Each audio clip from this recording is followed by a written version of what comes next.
Conditions have been nearly ideal for harvest across much of Minnesota, as several extended periods of warm and dry weather allowed farmers to get an early start.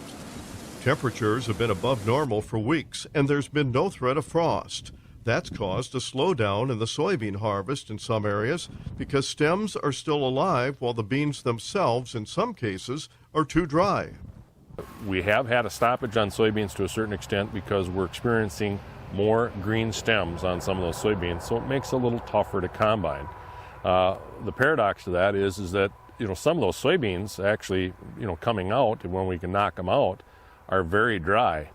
So moistures of 8 to 9%, and we'd rather see those closer to 10, 12, maybe 13 to be able to put them in a bin. Dairyland seed agronomist Brian Weller says yields in the region have varied widely depending upon management and moisture.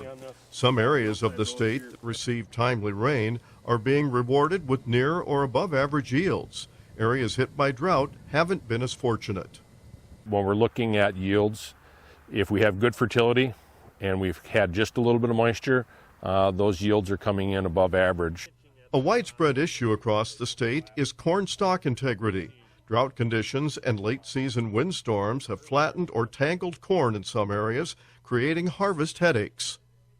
Stalk issues are pretty much throughout the area. We had some issues earlier in the year, and I shouldn't say issues, but the conditions where we were dry, so the plant had to take some nutrients from the leaves and the stalk, as well as some cloudy, hazy weather, some smoky weather, and that really hampered the plant's ability to put carbohydrates back into the ear, so they took it from the stalk, and there we have some standability problems. There certainly have been challenges this growing season. Some areas too dry, some areas actually too wet in spots, but no one can argue it's been an absolutely beautiful season for harvest. In fact, in some cases, almost too dry.